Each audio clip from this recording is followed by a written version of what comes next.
Welcome, my friends, to the Wuellner Fitness How to Create Your Own Dream Home Gym series.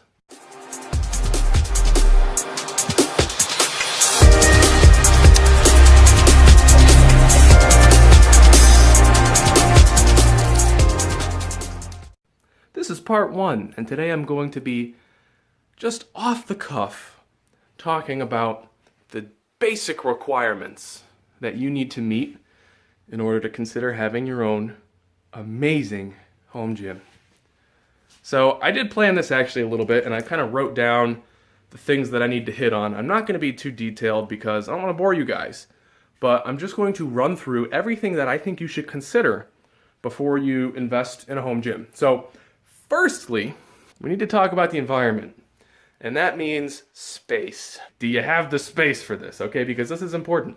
You don't want to build a home gym in a closet. Dimensions. My gym is quite adequate, as you can see.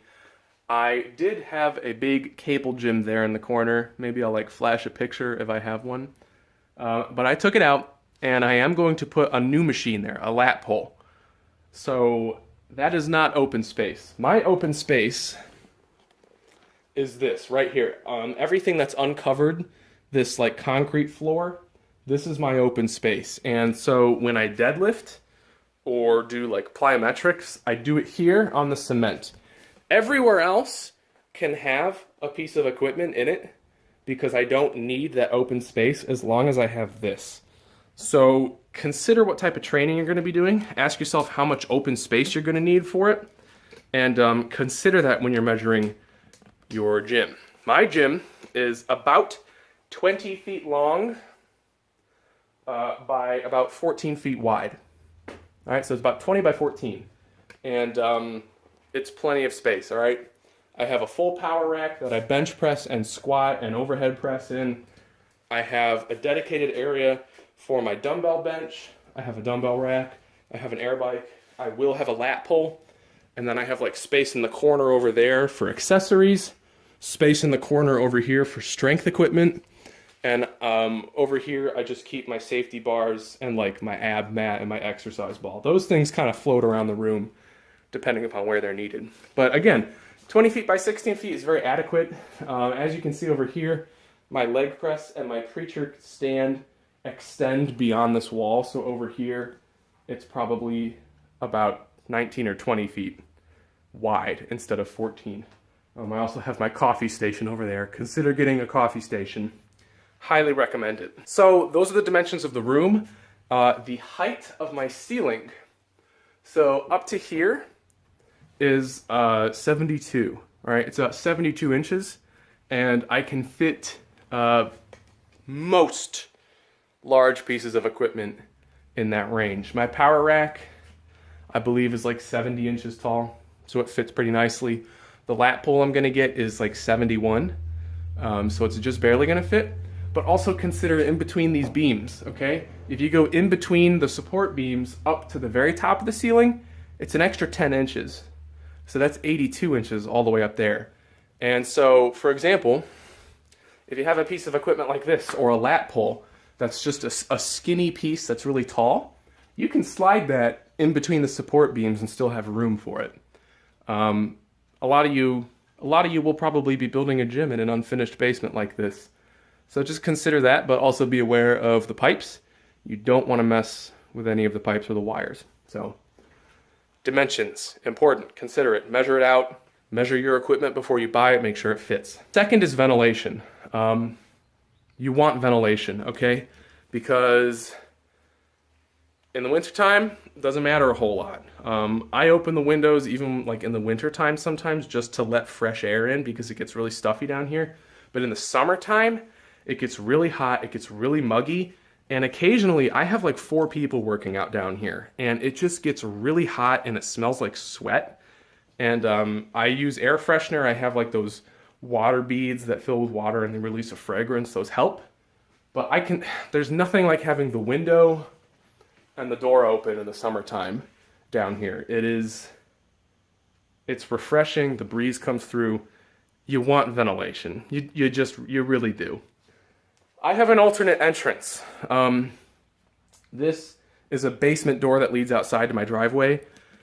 Not necessary unless you are going to be moving very large equipment into your basement. So consider that. If you're going to buy a full power cage, and unless it comes really, really disassembled, it might be difficult to get down your stairs. So again, measure your staircase, measure the door at the top of your stairs.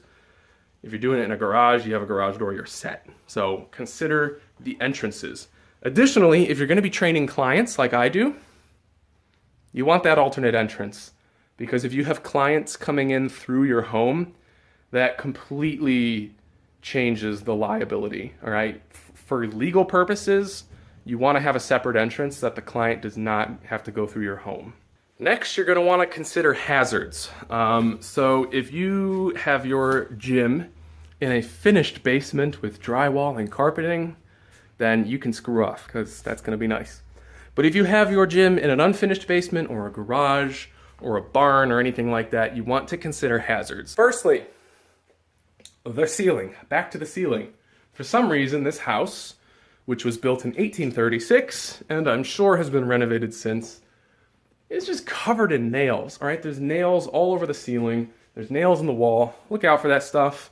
If your basement's deep, in fact, if it's a basement at all, check for radon, okay? Radon is radiation. It's just background radiation that comes from the Earth's crust. You can have people come check for it. They'll just come down here with, I think it's like a Geiger counter, and they check for radiation, because you don't want to be mutating into the Hulk or getting cancer while you're deadlifting. That is not good. So just check for radiation. What else? Yeah, just make sure you're not going to bump your head on anything. Another consideration to make, especially if you're in a basement or a garage that's unfinished, bugs. Bugs. So every spring and every fall, I spray the entire perimeter with Home Defense from Ortho, right? It's got a little spray gun. It repels insects, and if the insects are brave enough to try to cross the line and they touch it, they die.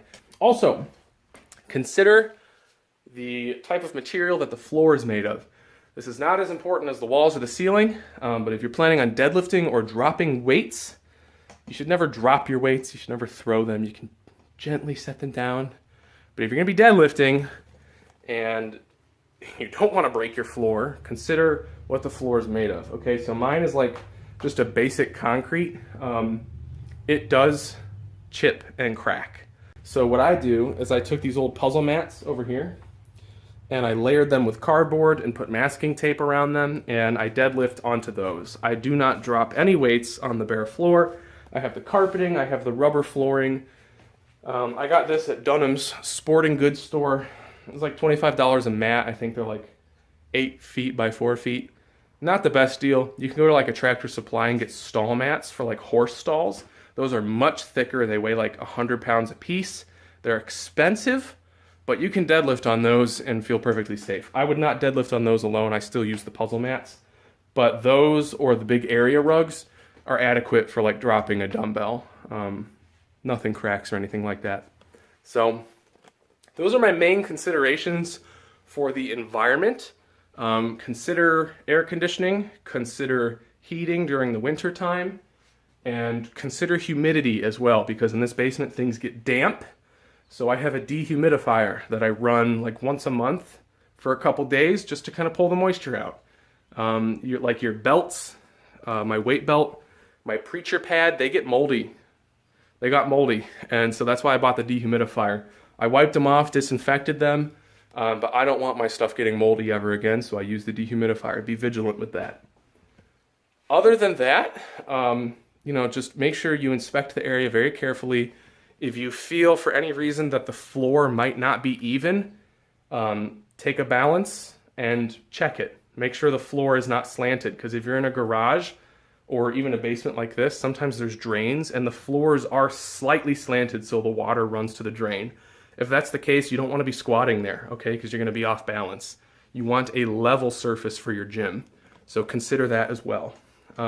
That's it for the area and the space. I hope you found this video helpful. If you did, Leave me a like, leave me a comment if you think I forgot anything. And part 2, I'm going to go over basic equipment and what you should buy, where you should look for it, what you should avoid, that sort of thing. I hope you're enjoying this series. I will talk to you very soon.